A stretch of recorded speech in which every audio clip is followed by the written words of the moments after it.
Panjatkan puji syukur kehadirat Allah Subhanahu wa taala. Limpahan nikmat yang sangat luar biasa buat kita. Biasanya kalau udah masuk Rajab itu kita sudah mulai manasin tungku Ramadan kita ya. Sudah Ya enggak? Jadi mungkin 2 bulan lagi ya. iya, 10 hari, 2 bulan. supaya kita terus menjadi pribadi yang bertumbuh ya, luar biasa lah. Karena yang rasakan pun seperti itu ya. Jadi dulu tuh mendapatkan sebuah wejangan dari guru ngaji gitu untuk kita menautkan perubahan kita pada Ramadan gitu ya. Jadi walaupun pelan, cuma setahun sekali, tapi terus berkembang, sehingga akhirnya ketika hitungannya 5 tahun, 10 tahun, kita ngerasa oh iya ya, 5 tahun yang dulu mah saya seperti ini gitu, 5 tahun sekarang saya sudah berubah gitu kan, kayak gitu. Ya, dan memang harus ini juga menjadi bahan evaluasi kita juga nih. Kalau ternyata Ramadan kita tidak ada perkembangan, kita harus evaluasi diri. Artinya karena manusia itu kalau tidak berubah dalam waktu 1 tahun, itu artinya dia sudah melalaikan waktunya dalam waktu 1 tahun itu kan gitu. Jadi harus ada perubahan-perubahan yang positif ya, entah itu dalam kedewasaan kita, pemikiran kita gitu ya, sholat kita mungkin secara kuantitas menurun tapi secara kualitas mungkin naik gitu kan ya, apapun itulah ya. Jadi semoga kita terus mampu untuk meningkatkan kapasitas diri kita seiring waktu, terutama yaitu ya kita memaksimalkan Ramadan kita. Dan di bulan ini alhamdulillah Allah mempertemukan kita dengan bulan Rajab. Sudah saatnya kita untuk mempersiapkan Ramadan kita ya.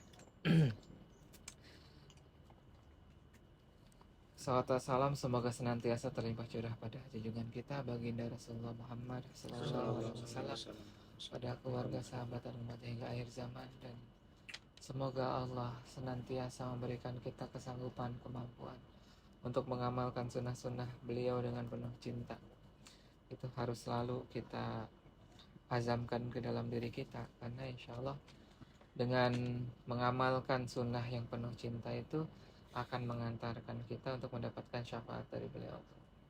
Itu ya, yang memelihara jenggot yang sedikit itu ingatkan itu karena kita mencintai Rasulullah ya enggak ya, walaupun jauh ya gitu, jenggot Rasulullah mah enggak seperti ini juga. Lagian juga secara genetik beda ya, orang Indonesia sama orang Arab. Gitu kan. Pamulang nih segini. Jenggot pamulang. Itu jenggot kelapa dua begini bang. Iya. Andus noksidil gagal. Masuk kelapa 2 langsung rontok nih. Lepas semua. Dimaklum. Yang penting kita mencintai dulu gitu. Karena emang gimana juga ya, kalau coba 3 lembar panjang gitu ya, orang gatel lihat ya. Iya. Rasanya pengen cabut tapi sakit ya. Sini lu. Takut sakit. Kayak bulu tompel. Jadi bulu tompel. Ya, tapi ya itulah poinnya lah ya. Tapi kan emang sudah bukan cuma jenggot doang kan. Kita pakai sepatu, pakai sendal kanan terlebih dahulu ya, sambil duduk makainya gitu kan, kalau memungkinkan. Ya, minum menggunakan tangan kanan, makan menggunakan tangan kanan. Ya, sambil duduk. Itu juga sunnah yang tidak jauh pentingnya dengan sunnah-sunnah yang lain. Insyaallah. Jadi kita mengamalkan itu semuanya karena memang kita mencintai Rasulullah ya. Kita doakan juga semoga rekan-rekan kita yang tidak bisa hadir di kesempatan kali ini, agar Allah berikan kesempatan untuk bisa hadir bersama kita di pertemuan-pertemuan berikutnya ya. Dan Allah juga memberikan pahala yang besar kepada mereka yang tidak hadir karena kerinduan mereka untuk bisa hadir bersama kita. Pokoknya kita saling mendoakan dalam kebaikannya.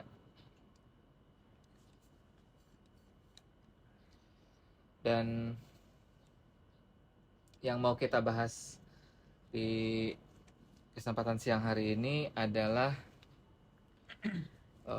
sebuah tanda di mana Allah murka kepada kita ya, sebuah tanda di mana Allah marah kepada kepada kita. Ini sebuah situasi yang sangat berat ya. Kita mendapatkan apapun juga kalau Allah tuh marah sama kita tuh endingnya tuh gak enak gitu, endingnya tuh gak bagus. Ya, ya walaupun Allah ngasih semuanya buat kita, itu sifatnya istidraj kan. Kita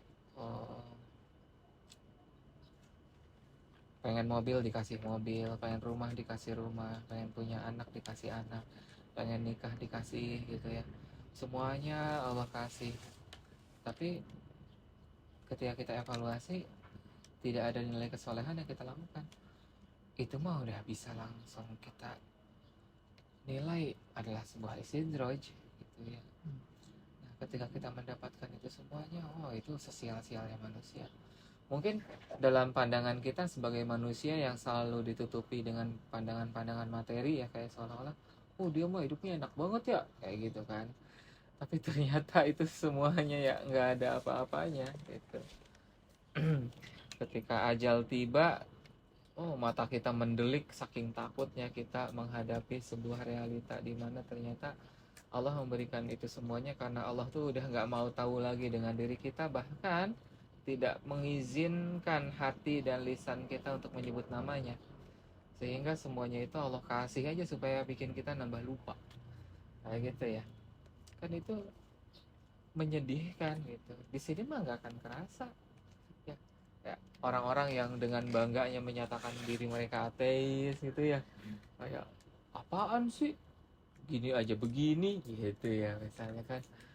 Wah, orang-orang seperti itu nggak usah dikasih kematian ya, dikasih sakaratul maut aja dia udah luar biasa itu takutnya itu.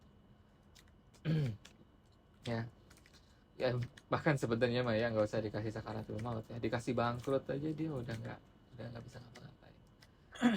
Cuma ya biasanya sih yang seperti itu mah tidak dikasih bangkrut yang segimananya ya, karena justru kalau kalau Allah sayang, justru ya itulah Allah sengaja menundukkan egonya itu gitu, sehancur-hancur. Nah, di sini ada beberapa poin ya, ini lumayan banyak juga, tapi kita rangkum ke dalam 8 poin tanda bahwa Allah itu murka kepada kita. Poin yang pertama itu adalah lalai dalam melaksanakan sholat wajib. Jadi ketika kita sampai pada situasi nauzubillahi min dzalik di mana kita itu lalai dalam melaksanakan sholat wajib dan tidak merasa bersalah ketika kita meninggalkannya, maka itu adalah sebuah indikasi di mana Allah itu tidak ridho dengan kesolehan kita. Gitu. Jangankan yang benar-benar meninggalkan ya, yang masih melakukannya saja ketika kita merutinkan itu tanpa merasa bersalah. Itu ya, misalnya asar jam 5 lewat itu setengah 6 tanpa kemudian alasan yang jelas dan juga tanpa kemudian kita merasa bersalah karena hal tersebut, itu adalah sebuah indikasi di mana Allah tuh emang nggak suka dengan ibadah kita, kayak gitu. Subuh ketika kita benar-benar dibiarin aja gitu kan ya, udah pasang alarm tapi kita tuh kayak dibuat mudah untuk bangun sih, tapi cuma buat matiin alarmnya aja terus kemudian kita tidur lagi, kayak gitu. Itu artinya emang Allah tuh gak pernah suka dengan subuh kita, kayak gitu ya. Zuhur, pokoknya kita tuh sangat mudah untuk meninggalkan itu. Yang kayak gitu aja itu tadi Allah tuh gak suka sama salat kita, apalagi yang kalau sampai ninggalin mah, kayak gitu. Jadi kita dibuat gampang gitu buat ninggalin ya. Nah, orang-orang yang sudah sampai pada tahapan itu dan dia biasa aja itu kan ya, itu adalah sebuah indikator di mana Allah itu udah bener-bener kayak nggak memandang gitu ya nilai kesolehan yang kita buat gitu kan. Termasuk menunda sholat berarti ya sampai di akhir waktu. Ya menunda dengan sebuah kesengajaan itu kan ya, cuma alasannya main games itu kan, nonton YouTube gitu, bukan karena suatu hal yang penting gitu bang. Ya bahkan ketika misalnya ya sekadar ada tamu gitu kan yang sifatnya tanggung atau kemudian kayak gimana tapi hati kita masih terpaut gitu ya, oke lah ya 10 atau 15 menit nanti habis itu kita sholat gitu kan. Atau kemudian rapat ketika memang si rapatnya tersebut juga tidak bisa ditinggal. gitu ya, itu masih diberikan toleransi itu yang seperti itu, asal hatinya masih terpaut sama Allah. Dia berat, duh nggak enak nih, orang udah terbiasa dengan sholat tepat waktu kan ya, jadi ada ketidakenakan gitu ya. Tapi kalau emang kita udah kayak biasa aja, sholat zuhur mah gampang lah, jam 2 juga masih ada ini waktunya, ada jadi kebiasaan tuh yang seperti itu. Jadi udah kayak faktor biasa gitu ya dengan hal-hal semacam itu kayak gitu. Jadi yang masih sholat aja dicampakkan gitu ya, apalagi kalau yang udah nggak sholat kayak gitu. Jadi ternyata jauh lebih bagus seorang yang dia ahli maksiat tapi kemudian dia masih mengingat sholatnya gitu kan ya. Dan nauzubillah min dzalik ya, ini bukan berarti kita membenarkan perilaku seperti itu. Tetapi ada seorang pezina itu, dia melakukan zina yang berat banget ya dosanya itu. Tapi kemudian dia ketika waktu sholat dia sholat dan di situ dia beristighfar gitu kan ya. Jadi zinanya itu bukan itu adalah sebuah kehilafan gitu kan. Hilaf tapi kok doyan gitu ya bahasa kita mah ya. Tapi maksudnya terlepas dari itu semua, nih orang tuh ingat sholatnya tuh masih tulus gitu. Ternyata itu tuh masih jauh lebih baik daripada orang yang tidak melakukan itu semuanya, tapi dia ke sholatnya itu nganggap enteng gitu. Karena ternyata dosa paling besar manusia itu adalah meninggalkan sholat. Dosa paling besar itu bukan membunuh, itu kan ya, bukan juga syirik udah next level ya, itu Syirik kita kan, tidak membahas syirik kan itu nggak ya. sholat. Sholat tapi nggak diterima dia mah, Iya sih. gitu kan. Terus bukan berjudi, bukan mengonsumsi hal yang haram, bukan juga dia berzina, bukan apa, itu dosa besar juga iya. Tetapi ternyata yang paling besar itu adalah ketika manusia itu melalaikan sholat. Itu Allah tuh udah benci banget tuh kayak gitu. Kayak gitu. Jadi kalau kita sampai berani menganggap remeh sholat itu, perkara sholat, walaupun ya berlebihan juga jangan juga gitu, karena orang soleh makan proporsional ya gitu. Iya kan. Jadi itu adalah cara kita untuk tetap memantaskan diri bahwa kita tetap mengharap Allah tuh sayang sama kita di tengah keburukan-keburukan yang kita buat ya, di tengah kemaksiatan-kemaksiatan yang kita lakukan, di tengah dosa besar yang rutin kita lakukan. Ternyata kita masih menjadi pribadi yang menganggap sholat itu penting gitu. Dan ini adalah prinsip buat kita gitu ya, ini prinsip buat kita ya. Dan ya, tadi kalau emang ada alasannya mah ya, oh sebentar lagi mau terbang nih gitu kan, sudah berarti kita terbang kan ya. Karena ada banyak orang yang terzolimi nanti kalau memang kita terlalu mementingkan urusan pribadi kayak gitu. Entah nanti kita mau ketika sudah aman gitu ya, kalau penerbangannya lama makan, kalau udah di atas lah udah bisa sholat ya gitu ya. Ya atau kalau kita bisa sampai tujuan ya berarti nanti sholatnya pas sudah nyampe tujuan. Tapi intinya hati kita itu terpaut dengan sholat dan kita tidak lalai kayak gitu ya. Allah maha baik, iya, Allah maha baik. Cuma yang harus penting buat kita adalah semakin baik, ini jangankan buat Allah ya, buat manusia aja, semakin baik manusia, kita harus semakin sadar untuk memuliakan orang tersebut kayak gitu. Apalagi sama Allah mah kayak gitu ya, sudah terlalu banyak lah kebaikan-kebaikan Allah yang kita lupakan ya, itu kan yang pernah kita bahas sebelumnya itu ya gitu. Kita saking baiknya Allah ngasih kita nikmat penglihatan, sampai-sampai kita lupa bahwa melihat itu adalah sebuah kenikmatan. Tapi sekalinya Allah ambil gitu ya, apakah mau nikmat penglihatan ini diganti dengan uang triliunan gitu ya, rumah triliunan, mobil miliaran? Orang waras pasti nggak mau sih ya nggak. Kalau bisa lihat, udah punya nggak bisa lihat. Iya, apa yang mau bisa dinikmati kan. Iya. Oh, boleh lah dapat harta 7 turunan tapi tangannya dihilangin ya dua-duanya. Terus itu mau ngapain? Nauzubillah min dzalik. Ya. Ya hanya orang nggak waras sih yang mau mengiyakan hal itu ya. Kalau dijual rumahnya terus dioperasi. Ya tangan siapa bang mau kita Enggak, gantinya? yang buta tadi. Oh, Dijual rumahnya. Oh, enggak. Betul aja. Bisa aja orang mah yang ngomong kayak gitu. Gimana kalau ternyata karena emang perjanjiannya hilang penglihatan, mau seperti apapun operasinya tidak dapat juga. Ya kan? Uang udah habis semua yang udah dikasih, mata masih nggak bisa lihat juga, habis lah. Gitu kan. Ya. Nauzubillah minta. Ini makan kalau ya enggak. Cuma itu tadi Bang, orang bodoh mau pikirnya pendek gitu kan, Iya. dia mah, wah gampang. Nanti saya tinggal nyari donor mata, Iya. gitu kan. Ternyata nggak dapet ya. Langsung ya Allah butakan saya. Jangankan itu, No. Ya, ini mah. Asli tidak berharap kalian ketemu dengan orang tersebut ya. Tapi cuma gara-gara orang yang aku pernah cerita itu, yang nggak bisa tidur di kasur, cuma gara-gara dia Back pain sakit. iya, syaraf kejepit.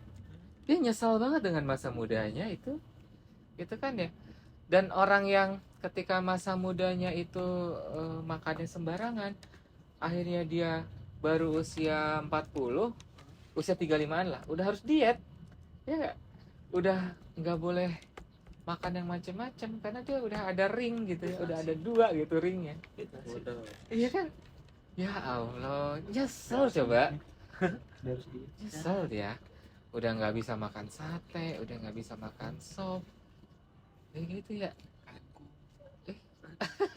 Kanggo akhirnya asam urat gitu ya. Dia pernah juga konglomerat angkatnya usia 60. Terus dia ngomong sama anak usia 24, dia orang kaya sih ya, usia 24 ini. Ya dia pemain kripto gitulah. Nah, si konglomerat ini bilang sama dia, saya siap untuk kehilangan semuanya jadi orang biasa, tapi saya kembali ke umur kamu katanya gitu. Segitu jadi. Tapi kan udah nggak bisa kan? Iya betul. Kan udah nggak bisa dibeli umur Betul mah. sekali. Usia umur tuh mahal kan. Waktu tuh mahal katanya. Ya itulah penyesalan gitu kan. Makanya anak muda itu sangat penting untuk disadarkan karena seringkali mereka melakukan sesuatu tanpa berpikir nanti di usia tertentu mereka akan kehilangan semuanya. Gitu. Ya, naudzubillahi min dzalik. Ya, kita balik lagi. Jadi yang pertama itu kita lalai dalam melaksanakan sholat wajib, gitu ya. Bahkan ada beberapa orang gitu ya, sholat sunnah mah perjuangannya luar biasa karena dia terperdaya dengan hadis-hadis ya, nggak dalil-dalil gitu kan. Kalau pengen rezekinya bagus, duhanya diperbanyak, benar-benar. Tapi yang wajibnya dulu benerin gitu Sholat kan. wajib Kok gak gimana? pernah diangkat itu. Sholat asar tuh apa Iya. pahalanya ya kan. Padahal mah buset. Iya, mau sehebat apapun Sholat sunnah. iya, sholat sunnahnya kalau yang wajibnya itu tidak bernilai, maka semuanya hancur. Gitu ya. Yang wajibnya mah biasa aja. Oh ya, nih saya lagi pengen ngupayain banget nih supaya dapat kerjaan di sini. Wow, tiap malam rajin tahajud. Giliran yang wajibnya mah ditinggalin sama Dia dia. rajin tahajud tapi tidur lagi ya subuhnya siang. Iya bener kan ya. Itu banyak tuh kejadian kayak gitu anak-anak muda. Iya nggak? Ujian biar lulus, bernazar puasa gitu kan ya selama dia ikut ujian. Giliran ketemu puasa Ramadan, lalai dia biasa aja. Jadi kita tuh suka salah tempat ya. Kita kayak mengesampingkan yang wajib, terus mengoptimalkan, memaksimalkan yang sunnah. Padahal udah kebalik tuh pikiran yang seperti itu ya. Nah, yang berikutnya adalah yang kedua ya. Yang kedua itu mencintai yang Allah benci, membenci yang Allah cinta. Kayak gitu. Wah, ini juga sama ya. Di kita itu kan nanti nyambung juga nih ke yang lain. Ya. Jadi pada akhirnya orang-orang seperti ini akan masuk ke dalam bab yang ketiga. Dia sulit merangkul hidayah. Yang ada itu malah dia benci dan nyinyir kalau ada kebaikan atau kesolehan di depannya. Gitu kan ya. Jadi ada orang baik, seperti misalnya, mohon maaf ya, ngapain pakai jilbab gitu ya, akhlaknya juga masih buruk. Jadi pakai kerudung dengan memperbaiki akhlak itu dua-duanya wajib, itu ya. Dan itu berada pada dimensi yang berbeda, kayak gitu. Ya, memperbaiki akhlak wajib, menggunakan kerudung juga wajib. Jadi nggak usah kita cari-cari alasan. Kalau yang belum mampu mah ngomong aja belum mampu. Ya, belum mampu bos gitu ya bahasanya. Senggol dong. Agus nih bos. Ya kan? Kampleng. Iya, misalnya mohon maaf. Kadang-kadang orang juga kayak merasa dirinya soleh, terus dia belum bisa melakukan kesolehan orang lain, dia masa ke trigger sehingga ngomong, Alah, baru juga hijrah segitu, ilmunya masih cetek. Nih gue udah hijrah 3 tahun nih, udah terbukti asik. 10 tahun. Ya lele. Sadi 10 tahun. Yale yale. Beliau ini. Ya, 10 tahun. Yale yale. Wajah ngeri kali.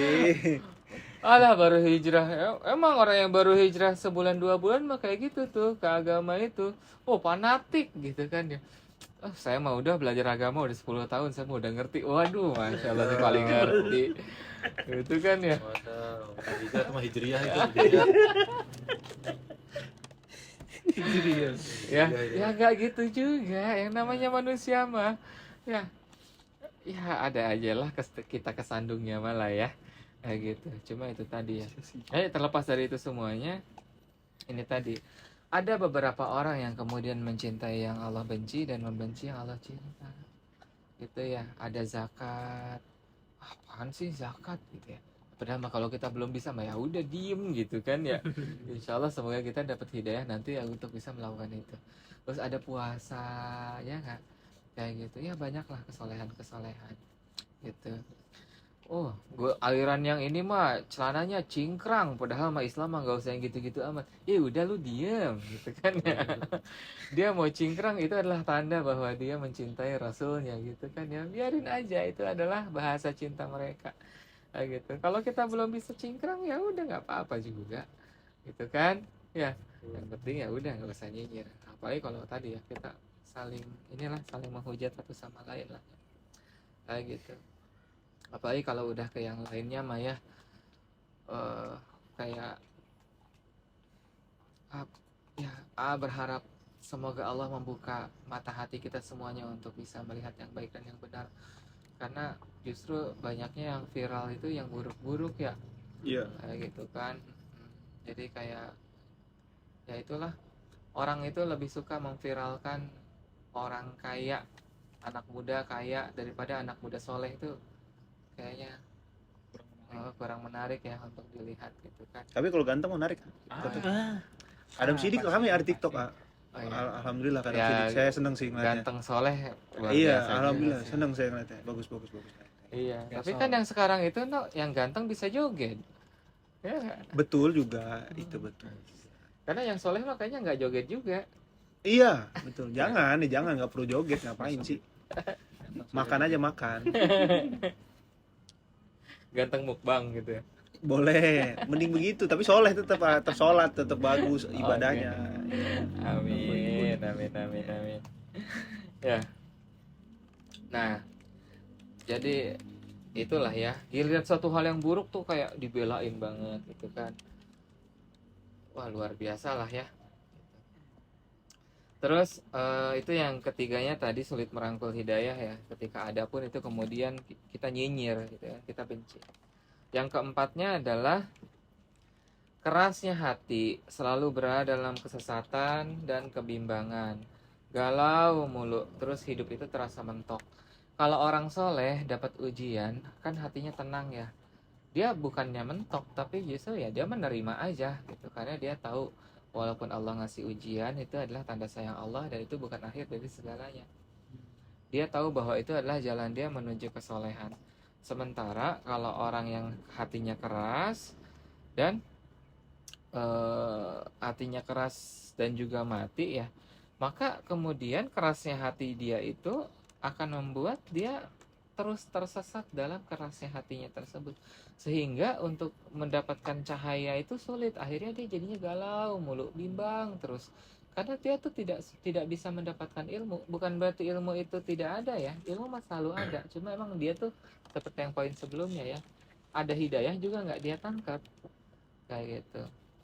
Jadi mau sepintar apapun dia, mau dia itu S1, S2, S3 gitu ya, tapi galau aja terus. Ilmu yang dia miliki itu tidak menjadi pencerah untuk kehidupannya gitu.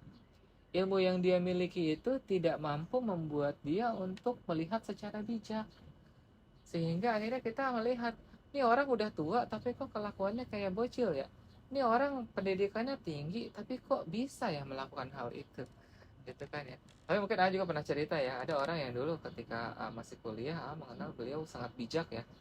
beliau sudah jadi profesor juga kan, berarti sudah jadi guru besar gitu ya, dan bikin buku bagus banget tuh di zaman itu. Tapi kemudian beberapa tahun yang lalu melihat dia ikut sebuah aliran tertentu yang melipat gandakan uang gitu kan, itu nggak masuk akal banget ya.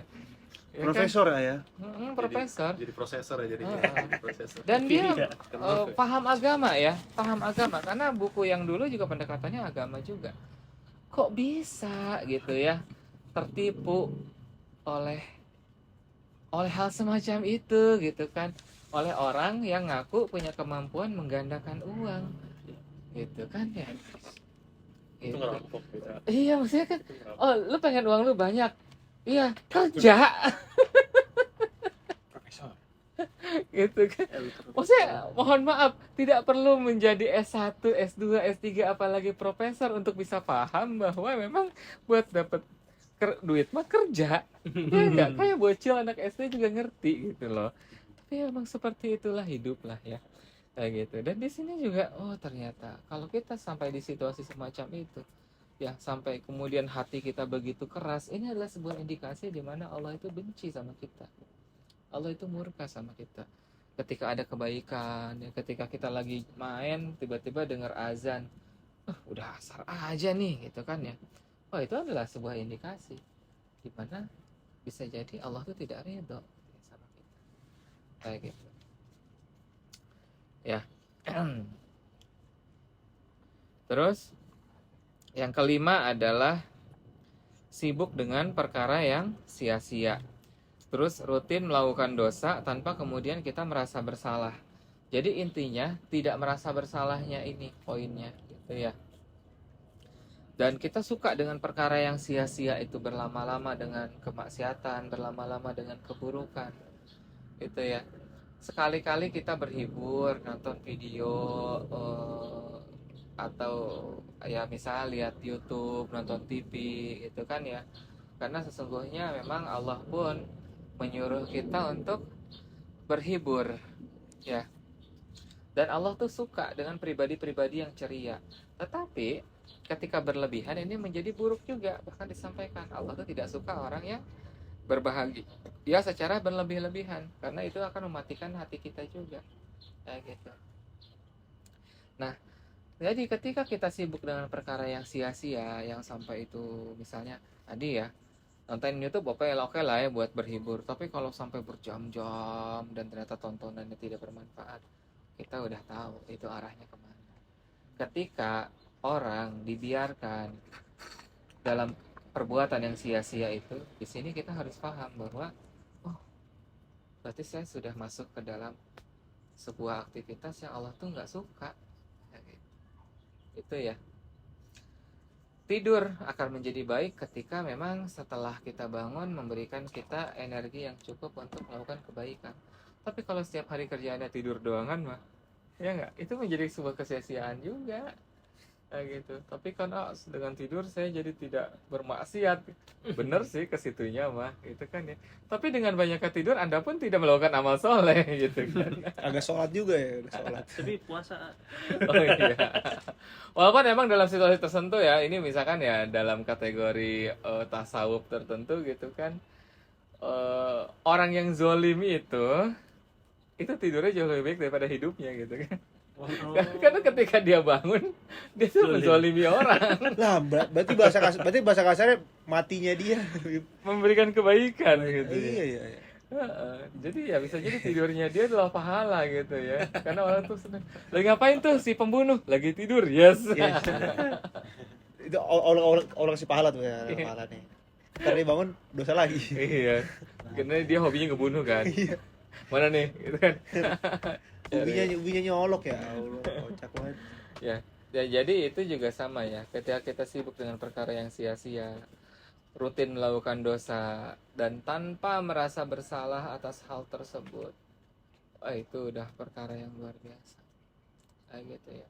Maksudnya, oke, kita masih punya kebiasaan di mana itu sebuah keburukan. Tetapi cobalah atur hati kita untuk tetap sadar, untuk tetap waras bahwa itu adalah sebuah keburukan yang perlu kita istighfari. kayak gitu ya. Sehingga nanti istighfar itu akan mengikis kerasnya hati kita. Hati kita yang lembut itu yang diselimuti oleh batu, itu batunya dikikis tuh dikit-dikit dengan apa? Dengan istighfar. Itu ya. Agar kemudian nanti secara bertahap hilang sudahlah kerasnya hati kita itu. Gitu ya. Tapi kalau memang tidak pernah kita istighfari, udah makin keras aja tuh hati. Itu ya. Nah, yang berikutnya adalah setelah kita sibuk dengan perkara yang sia-sia gitu kan ya. Maka yang berikutnya itu adalah hilangnya rasa syukur dan ketenangan hati. Orang kalau sudah tidak bisa bersyukur, maka dia tidak akan mendapatkan ketenangan. Pikirannya itu akan dipenuhi dengan iri, dengki, dan kekalutan. Kayak gitu. Sementara orang yang kemudian dia bersyukur, dia tidak akan mencemburui apa yang tidak dia dapatkan, dan dia akan merasa cukup. Kayak gitu. Jadi hilangnya rasa syukur, ketenangan hati, dan juga rasa cukup dalam dirinya, itu adalah tanda bahwa Allah itu sudah tidak suka sama kita. Kayak gitu ya. Jadi kenapa saya memang tidak, maksudnya ya sulit itu ya. Allah udah ngasih kita banyak hal pun sulit untuk bisa kita syukuri. Mungkin bisa jadi karena memang ya itu tadi gitu, ada sebuah perkara yang Allah benci dari dalam diri kita, segera kita ubah. Terus yang ketujuh, putusnya rezeki yang halal. Sebenarnya bisa jadi dia pun mendapatkan rezeki yang halal, tetapi kemudian dia kotori. Gitu ya. Karena rezeki itu Allah tuh ngasih dua ya, ada rezeki halal, ada rezeki haram. Ya, dua-duanya rezeki iya. Dua-duanya dari Allah iya. Kayak gitu. Cuma yang satu itu memang halal, caranya benar, yang satu itu haram. Sebenarnya manusia itu kalau emang hari itu dia akan mendapatkan rezeki 1 miliar, dengan cara apapun dia akan mendapatkan rezeki 1 miliar. Cuma kadang-kadang orang tuh suka kurang sabar. Gimana caranya, nggak masuk akal banget saya pengen dapat miliar, ya kan? Kecuali dengan korupsi gitu misalnya ya. 300 teh. Apa itu 300? 3 triliun nah. Ya apa yang mana? 6 tahun Lima ya? nah. Oh timah, oh iya, tahu itu. Sebenarnya kalau emang itu rezeki dia, gitu ya, tanpa dia harus korupsi dia akan mendapatkan 300 T. Cuma emang ya cuma udahlah ya, itu kan itu mungkin itu keyakinan dia ya. Karena orang Islam juga banyak juga sih yang korupsi juga ya. Semoga Allah memberikan hidayah kepada mereka. Tapi poinnya mah seperti itu. Jadi nggak akan kemana. Cuma kadang-kadang yang itu tadi kita tuh kurang sabar. Padahal kalau emang rezekinya akan turun hari itu, akan turun hari itu. Gitu. Yang penting udah berusaha gitu ya. Yang Iya, penting udah berusaha, udah bergerak gitu. udah bergerak, memantaskan diri sih paling penting. Lebih ke memantaskan diri. Karena memantaskan diri itu, jadi kan kita mah suka terbatas, yang namanya berusaha itu, ikhtiar itu selalu yang berhubungan dengan kerja ya. kerja ya. Padahal memantaskan diri itu banyak banget kan. Entah itu dengan sedekah, entah itu dengan berdoa, entah itu dengan silaturahim. Itu bukan cuma dengan bekerja. Bekerja betul, itu bagian dari cara kita memantaskan diri. Tapi itu bukan satu-satunya cara kita memantaskan diri. Itu. Ya, dan itu menjadi sebuah pengingat juga buat kita pada saat kita sangat mudah untuk mendapatkan hal-hal yang haram, atau kemudian kita mudah untuk terjerumus ke dalam hal-hal yang haram, maka pada saat itu menjadi sebuah teguran buat kita bahwa Allah itu sedang murka kepada kita. Itu ya, karena insya Allah sebenarnya mah tanpa melakukan hal yang haram tadi pun rezeki kita mah bakalan dapat. Gitu. Tapi saya mah emang paham bahwa apa ya, harta haram itu memang ya itu bukan dari saya bukan mengupayakan hal itu, tapi emang saya senang aja karena kan saya main-main di situ gitu misalnya. Emang saya hobi gitu main gitu kan. Ya itulah gitu kan. Jadi kayak misalkan ya seperti budaya negara tertentu gitu kan. Ya kita mah datang ke Hong Kong, Singapura gitu ya, Las Vegas. Itu emang kita kebanyakan duit dan emang kita pengen bermain dengan itu. Karena mereka kan tidak punya prinsip riba ya. Mereka tidak punya prinsip uang haram dan lain sebagainya. Jadi ini mah bagian dari hiburan aja, sama seperti ketika saya datang ke mall ngabisin uang gitu kan ya. Ya ini saya datang ke kasino, Indro. Kompor kan. Kasino. Kayak gitu. Karena mereka emang seperti itu Bang pandangannya. Kalau kita kan alhamdulillah dari kecil udah kita paham ya bahwa judi itu kan haram ya. Kalau buat mereka kan bukan, itu tuh permainan biasa, cuma yang pakai duit gitu kan. Itu aja. Ya. Jadi ini memang buat hiburan gitu. Saya paham gitu. Tapi emang enak gitu. Apapun itu buat kita itu tetap itu nggak masuk ke situ. Nah, ketika kita memang suka gitu ya melakukan hal tersebut, berarti memang kita harus paham bahwa Allah itu lagi benci sama kita. Itu ya. Terus yang terakhir yang ke-8 itu adalah kita sering dan senang menyakiti orang lain, baik disengaja atau enggak. Jadi hasrat kita itu kayak bawaannya, kalau ngomong tuh bawaannya tuh pengen nyakitin aja. Nyakitin. Kan? Iya, bahasanya pedas mulu ya, mulutnya karetnya 2 gitu kan. Aduh, gitu ya.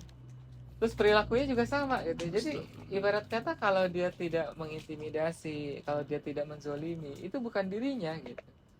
Ya. Jadi emang senengnya kayak gitu. Apaan sih lu baper amat, ini kan prank doang. Tapi kok pranknya sampai bikin orang patah tulang ya gitu kan ya. Ya, nauzubillah gitu kan ya. Maksudnya bercanda ya itu sunnah juga ya. Kita bercanda, kita tertawa. Tapi kalau bercandaannya sampai menyakiti orang, menzolimi orang, itu udah bukan bercanda namanya. Ya gitu. Nah, orang-orang yang perilakunya itu seperti itu, sukanya nyakitin, ya, perilakunya, ucapannya, pemikirannya, gitu kan, sukanya nyakitin, itu Allah tuh murka. Mulai dari hal yang sederhana sampai dengan yang seperti ya apa negara Israel itu kayak gitu kan ya, malah dia bermain peran gitu kan seolah-olah dia korban gitu, padahal mah dia yang paling nyakitin kan. Ya itu mah udah yang ultimate sih, gak usah ngomong ke situ dulu lah. Gak ada yang lebih buruk, itu udah paling atas. Gak ada, itu udah level dia tuh. Masalahnya sezolim-zolimnya iblis juga nggak sampai ngebom ngebunuh anak kecil tuh nggak ada. Iya, enggak ngebom rumah sakit tuh paling lucu menurut saya. Ngebom orang sakit, lah nggak bisa ngapa-ngapain dia. Ya. Udah sezolim-zolimnya ya. Ya perilaku mereka tuh udah lebih buruk daripada iblis. Kayak gitu. Udah nggak bisa berhusnuzon itu. Nggak bisa. Itu iblis saya ganti tempat saya. Artinya kalau orang berhusnuzon dengan perilaku orang-orang negara Israel itu otaknya salah itu. Karena dia membenarkan perilaku kezaliman seperti itu kan. Ibu-ibu, Jadi udah nggak usah didengar, nggak usah dikasih panggung gitu kan. ibu-ibu yang depan. Oh. Ada ibu-ibu pakai baju Israel. Oh iya, Rumah ada. Mau senam-senam ya? Senang-senang. Jelas. Katanya. Ya udah perilakunya kayak gitu ya. Cuma ya itu adalah 8 poin dari sekian banyak hal gitu ya. Allah itu murka sama kita. Ini menjadi sebuah pembelajaran buat kita. Kalau kita memiliki satu di antaranya, itu sudah menjadi sebuah alarm buat kita gitu. Kita sudah cukup sadar lah ya bahwa diri kita ini masih jauh dari yang namanya kesolehan-kesolehan. Tapi ya jangan sampai juga kita dibenci, itu kan habis kita kalau Allah udah benci sama kita. Sementara sebenarnya mah ya kasih sayang Allah mah begitu besar. Sebenarnya jalan kebaikan itu jauh lebih banyak daripada jalan keburukan. Kayak gitu. Jadi daripada kita melakukan kebaikan, mendingan kita fokus dengan kebaikan-kebaikan yang kita punya. Daripada kita fokus dengan keburukan-keburukan yang memancing murkanya Allah, lebih baik kita fokus dengan kebaikan-kebaikan. Ya, walaupun itu sedikit, tetapi istiqomahkan, gitu ya. Dan selalu tautkan hati kita kepada Allah. Ya, semoga ini menjadi ilmu yang bermanfaat buat kita semuanya, khusus yang buat akhirat pribadi. Wallahu a'lam bishawab. Assalamualaikum. Waalaikumsalam warahmatullahi Kalau ada yang mau ditanyakan, didiskusikan.